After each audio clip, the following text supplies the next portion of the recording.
Libro dei Numeri.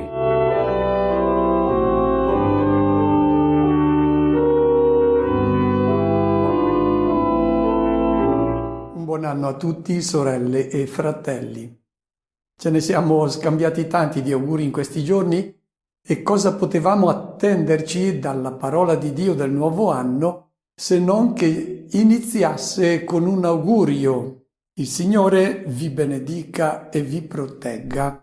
Sono le prime parole che ascoltiamo nel giorno di Capodanno e credo che non esista un augurio più bello. Io sarei ben felice che i miei fratelli di fede me lo rivolgessero in questo giorno. Il Signore ti benedica. Bello. Cosa significa benedire, benedizione? Che sono termini che ricorrono continuamente nella Bibbia, fra Antico e Nuovo Testamento, ben 617 volte. Nella Bibbia si benedice continuamente. Cosa vuol dire questo verbo benedire? Basta aprire la Bibbia fin dall'inizio, perché il Creatore, dopo aver creato i pesci, i volatili, dice il testo sacro, li benedisse dicendo: siate fecondi, moltiplicatevi, riempite le acque del mare e voi volatili riempite il cielo, siate fecondi, moltiplicatevi. Ecco la benedizione, significa fecondità, vita. Questo è ciò che accade alla persona che è benedetta, ha la pienezza di fecondità e di vita. Anche gli uomini subito dopo vengono benedetti allo stesso modo: siate fecondi, moltiplicatevi, riempite la terra e soggiogatela e abbiate il dominio su tutte le creature.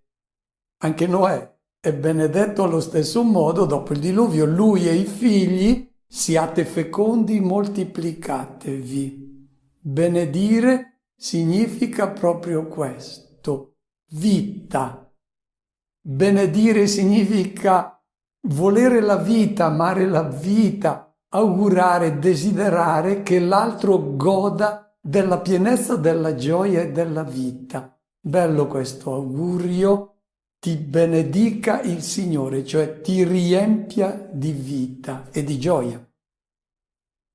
Sono tre i tipi di benedizione che noi conosciamo. Il primo, il più semplice, il più immediato, è la benedizione che ci rivolgiamo reciprocamente e ognuno è chiamato a benedire il fratello che gli sta accanto, cioè a desiderare per lui la felicità, la vita.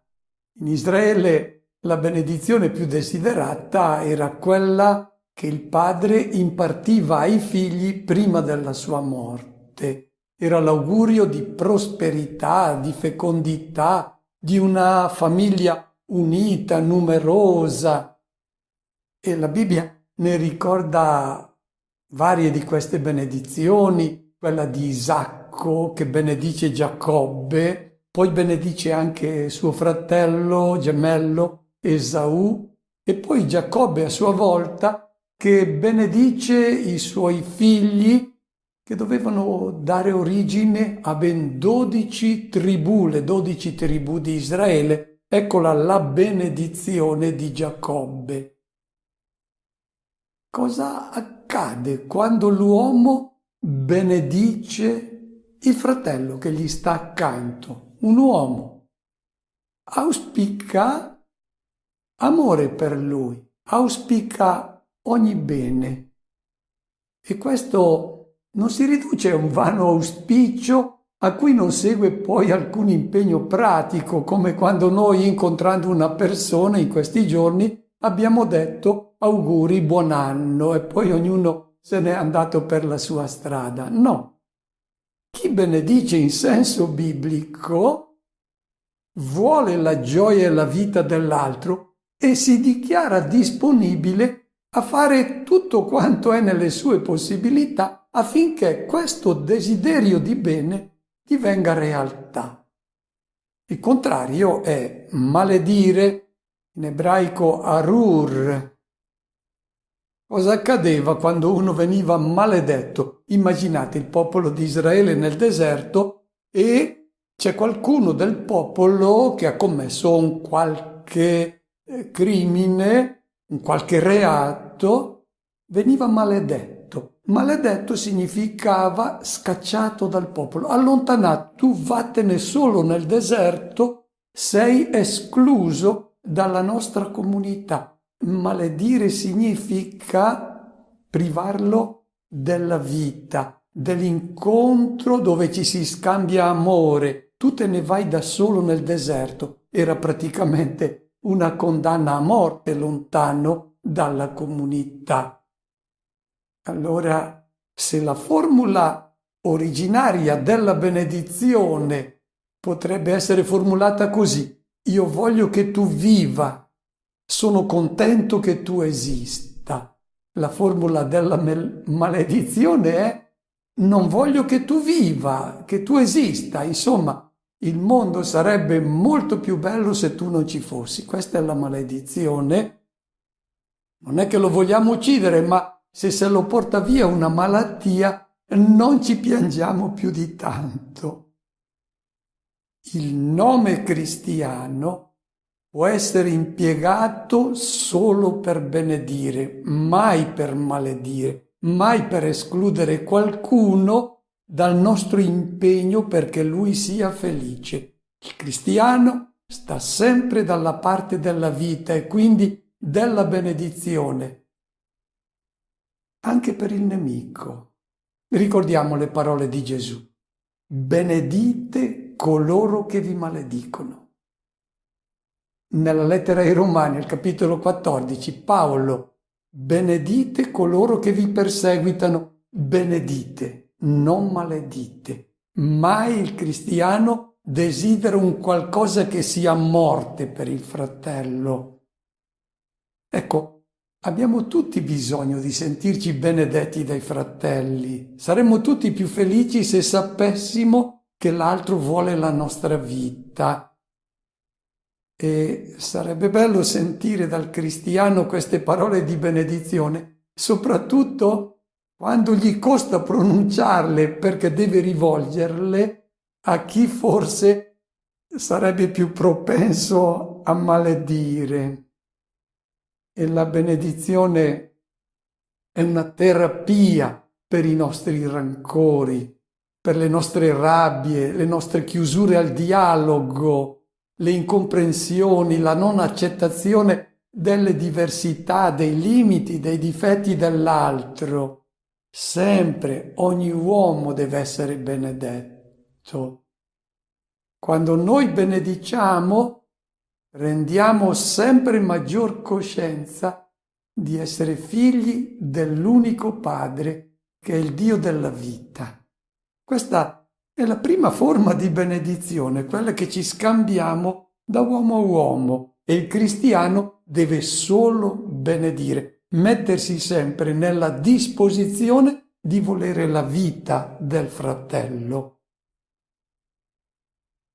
C'è un'altra forma di benedizione che troviamo nella Bibbia, quella con la quale l'uomo benedice Dio. Se prima benedicevamo il fratello che sta al nostro fianco, adesso alziamo lo sguardo per benedire Dio. Che cosa significa benedire Dio? Certo, non possiamo augurare vita a Dio. Benedire Dio significa riconoscere che è Lui il Signore della vita. Significa prendere coscienza che tutto ciò che è amore, che produce gioia, viene da Lui. Ogni creatura ci è donata da Lui ed è un dono per la vita, che deve essere usato per la vita, mai per la morte. Quando noi benediciamo Dio, prendiamo coscienza di questa realtà. Le creature sono dono di Dio e vanno impiegate solo per la vita. Quando noi benediciamo Dio, ci mettiamo in giusto rapporto con il creato. In Israele E prima di prendere ogni alimento bisognava e bisogna ancora pronunciare la benedizione, cioè riconoscere che viene da Dio. Benedetto sei tu, Signore, Dio dell'universo, che mi hai dato come alimento un qualunque creatura, perché tutto è donato da Dio per la vita. Nel trattato delle benedizioni del Talmud, le famose Berakot, si dice che chiunque goda di qualcosa di questo mondo senza pronunciare la benedizione commette peccato di appropriazione. Se non benedice Dio, vuol dire che lui considera come un qualcosa che gli appartenga ciò che invece è di Dio. Tutti gli aggettivi possessivi sono una menzogna. Tutto è di Dio e è stato consegnato a noi affinché impieghiamo queste creature per la vita. E si racconta di un rabbino che metteva da parte i suoi risparmi perché ogni anno lui voleva acquistare tutti i frutti che venivano prodotti non per golosità, ma perché prima di gustare questi frutti doveva pronunciare la benedizione per il dono di Dio e alla fine dell'anno era felice perché aveva dato grazie a Dio per tutti i suoi doni. Questa benedizione richiama a chi la pronuncia la verità che l'uomo non è padrone. Tutto è di Dio, tutto deve essere usato secondo il suo disegno. I beni sono abbondanti e sono destinati a tutti i figli di Dio perché abbiano vita. Ecco l'importanza di pronunciare su ogni creatura di cui ci serviamo la benedizione. Eviteremo di gestire il creato guidati dal nostro egoismo, dalla cupidigia, dalla bramosia dell'accumulo. No. Più spesso dovremo pronunciare questa benedizione per richiamare la verità sul creato. La terza forma adesso di benedizione. Abbiamo visto quella che rivolgiamo ai fratelli, poi alziamo lo sguardo, la benedizione che rivolgiamo a Dio e il loro significato, e adesso c'è una terza forma di benedizione, quella che scende da Dio. È quella del nostro brano. Ascoltiamolo.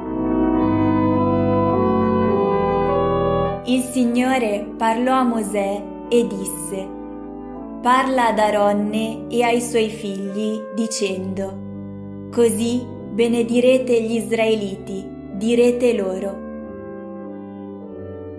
Ti benedica il Signore e ti custodisca. Il Signore faccia risplendere per te il suo volto e ti faccia grazia. Il Signore rivolga a te il suo volto e ti conceda pace. Così porranno il mio nome sugli israeliti e io li benedirò. Vorrei fare anzitutto alcune osservazioni su questo testo per renderci conto di quanto sia sacro e con quanto rispetto e devozione debba essere proclamato. Anzitutto, è una formula di benedizione che deve essere pronunciata solo dai sacerdoti. Sono loro gli unici mediatori di queste parole che scendono da Dio, scendono dal cielo. Soltanto il Cohen, il sacerdote, che è un discendente delle famiglie sacerdotali, poteva benedire i presenti al termine del sacrificio nel Tempio. Lo vedete sullo sfondo come i sacerdoti, dopo il sacrificio, stendano le mani sul popolo e pronuncino proprio questa benedizione del libro dei numeri. Ancora oggi sono soltanto i Kohanim, i sacerdoti, a invocare la benedizione sui presenti al termine della liturgia nella sinagoga in giorno di sabato. E notate come devono essere aperte le dita delle mani dei sacerdoti. Vi viene mostrato sullo sfondo.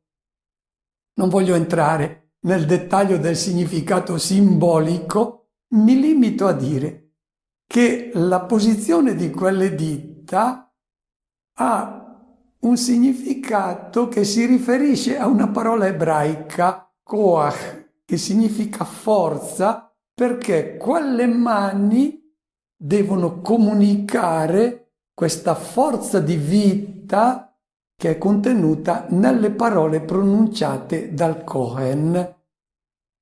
Seconda osservazione. Questa benedizione è introdotta da una disposizione data da Mosè ai sacerdoti. Voi benedirete così i figli di Israele, direte loro, e poi inizia la benedizione. Quel così è stato interpretato in questo modo dai rabbini. Questa benedizione non può essere pronunciata in altra lingua, deve essere pronunciata così per essere valida e efficace, cioè in ebraico. È interessante perché solo questa lingua sacra può conservare il valore contenuto in questa benedizione. Ricordiamo, al tempo di Gesù si parlava aramaico, però questa benedizione veniva pronunciata in ebraico. E notate sullo sfondo adesso viene presentata in ebraico questa benedizione e, come notate, c'è una triplice formula di benedizione che è espressa in crescendo. Anche chi non conosce l'ebraico può verificare che la prima formula di benedizione, composta di 3 parole, la seconda formula di 5 parole, la terza formula è in crescendo di 7 parole. Sono 3 numeri molto importanti e sacri in Israele. Numero 3, che è un simbolo di una perfezione, il numero 5, simbolo del popolo di Israele, e poi il numero 7, proprio lì quando si annuncia lo Shalom, che è la pienezza di gioia e di vita, non poteva che comparire il numero 7. E poi la somma di tutte queste parole, 3 più 5 più 7, fa 15, e il numero 15 è il valore numerico del nome del Signore, Yah. Ecco, gli ebrei hanno composto questa benedizione con questi accorgimenti proprio per richiamare quanto sia solenne questo testo e quanto sia sacro. Lo vogliamo esaminare, perché oggi verrà annunciata questa benedizione all'inizio dell'anno, perché ci dovrà poi accompagnare per tutto l'anno, è annunciata da tutti i sacerdoti, anche se non stenderanno le mani perché non sono Kohanim, quindi per rispetto dei sacerdoti di Israele, ma questa benedizione verrà comunque letta. Il Signore ti benedica e ti protegga. Yovarechecha Adonai ve'yishmerecha. Queste prime 3 parole della benedizione hanno al centro un nome, il nome di Dio ineffabile, che io ho sostituito, secondo l'uso ebraico, con Adonai. Sarà ripetuto per 3 volte il nome sacro di Dio in queste 3 benedizioni, e nella prima si chiede che il Signore benedica e protegga. Benedire, lo abbiamo già detto, significa che ti colmi di vita, che ti liberi, ti custodisca da tutte le forme di morte. Chiaro, si riferisce anche alla vita biologica, che è molto importante, e quindi all'augurio che il Signore ti conceda anche la buona salute, che tu stia bene, che non ti manchi nulla di ciò che è necessario. Ma se c'è solo la vita biologica, non è vita piena, non è vita umana autentica. Non basta sopravvivere. Ecco, questa benedizione, più che la vita biologica, chiede al Signore una vita che abbia senso, cioè il Signore ti guidi con la sua luce in modo che il tuo vivere non sia un sopravvivere, che quest'anno tu possa dare il meglio di te stesso nella costruzione del disegno di Dio sul mondo. E fuori da questo disegno del Creatore, infatti, la tua vita sarebbe priva di senso, sarebbe effimera, una vita biologica della quale non rimarrebbe traccia. Ti dia allora il Signore una buona salute, ma soprattutto una vita piena di senso, una vita che lascia traccia del suo passaggio in questo mondo, non sia un anno sprecato. E ti protegga. Il termine ebraico v'yishmerecha, dal verbo lishmor, non significa ti tenga d'occhio nel senso di quel triangolo, di quell'occhio che scrutava tutti i nostri errori e poi diceva agli angeli di prendere nota perché poi ci sarebbe stata la resa dei conti. Non è questo il significato del Signore che ti deve tenere d'occhio. È la missione del pastore, il pastore che vigila sul suo gregge perché non corra pericoli di morte, e questo è ciò che viene chiesto in questa prima benedizione, che il Signore ti protegga, ti custodisca, come fa il pastore, che tu non ti lasci sedurre dalla voce di altri pastori che potrebbero essere i tuoi istinti o le persone che ti vogliono portare fuori strada, che ti potrebbero condurre a compiere delle malvagità, e allora tu non saresti felice. Il Signore quest'anno ti protegga, ti custodisca, ti tenga sempre d'occhio.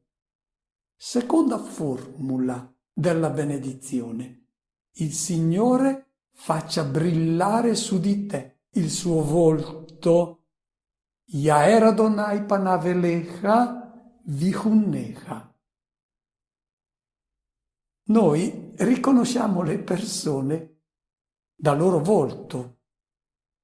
È dal volto che noi conosciamo se una persona è amica o se è un nemico. Se è uno che vuole farci del bene o che ci vuole imbrogliare, se è lieto o se è in lutto, se è sereno oppure si dibatte con dei problemi, se è angosciato e magari ha bisogno di una parola di consolazione e di speranza, oppure può avere bisogno di un rimprovero. Ecco, noi riconosciamo le persone dal loro volto.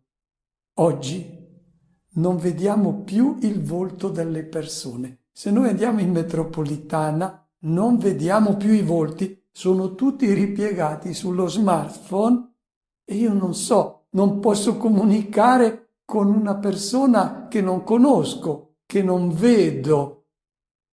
Come si fa a dialogare con una persona della quale io non vedo il volto? Ecco, che cosa si chiede in questa seconda benedizione? Il Signore faccia brillare il suo volto. Faccia brillare il suo volto vuol dire faccelo vedere, e che sia un volto brillante, cioè sorridente. È bello, vogliamo vedere Dio sorridere. Ma quando chiediamo questo, cosa stiamo dicendo? Stiamo dicendo di far sì che la nostra vita, quando Lui la contempla, possa essere motivo di gioia per Lui, che possa sorridere, compiacersi di noi Suoi figli, perché siamo belli e perché gli assomigliamo, perché chi ci incontra e parla di noi dica delle cose di cui il Padre del Cielo sorride. Gesù ha sempre fatto sorridere il Padre. Ricordiamo le parole del Padre nel giorno del battesimo al Giordano. Questo è il mio figlio del quale io mi compiaccio. E allora sorride Dio quando noi gli assomigliamo. E ti conceda grazia. Vihunnecha. Chen in ebraico significa benevolenza gratuita, grazia. Vuol dire che ti renda grazioso, simpatico, attraente, perché sei colmo della bellezza di Dio, quindi degno di attenzione, di affetto da parte di tutti. E chi fa sorridere il volto del Signore è una persona bella agli occhi degli uomini, perché è una persona che ama. La terza formula di benedizione. Yisa Adonai panav elecha v'yasem lecha shalom. Il Signore sollevi il suo volto su di te. Torna il tema del sorriso, che è la premessa perché ci sia pace. Dove non si sorride non c'è pace. E il Signore, è la domanda che noi vorremmo chiedere davvero al Signore: solleva il tuo volto, lo vogliamo vedere. E proprio in questo tempo del Natale il Signore ha mostrato il suo volto, lo ha sollevato, abbiamo avuto modo di contemplarlo. Come avevamo immaginato noi il volto di Dio, come ci è stato insegnato in una certa catechesi. Era un volto corrucciato, severo, esigente, terribile, con chi trasgrediva i suoi ordini e i suoi comandamenti. Nel Natale ha alzato il suo volto proprio per farcelo vedere. Non è così il volto di Dio, è un volto che è amore e tenerezza e solo amore. Lo abbiamo contemplato ed era diverso da quello che ci hanno detto. Ed è venuto nel mondo proprio per mostrarci il suo volto sorridente, il volto di un bambino che parla solo di tenerezza, di amore e anche di debolezza. Un bambino che piange se non lo accarezzi. Quello è il nostro Dio, quello è il volto del nostro Dio. Cancelliamo tutti gli altri volti che sono blasfemi. E l'ultima richiesta, V'yasem lecha shalom. Questo shalom è una parola che tutti conosciamo molto bene. Ponga su di te la pace. Pace non è semplicemente assenza di tensioni, di guerre. Shalom ebraico è la pienezza di tutti i beni. Se Dio non sorride sulla nostra vita, se la nostra vita non è inserita nel suo disegno di amore, noi saremo sedotti dalle nostre passioni, dal nostro egoismo e non avremo lo shalom. Soltanto se noi facciamo sorridere Dio con la nostra vita, vivremo in un mondo di pace. E al termine di questa riflessione su questa celeberrima benedizione del Libro dei Numeri, la voglio ripetere di seguito in ebraico su tutti voi. Io non stenderò le mani come fanno i Kohanim per rispetto, ma questa benedizione è per ogni uomo.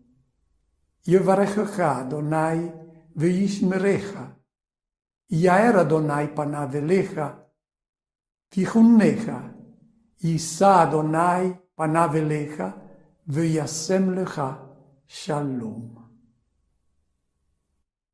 Auguro a tutti un buon anno.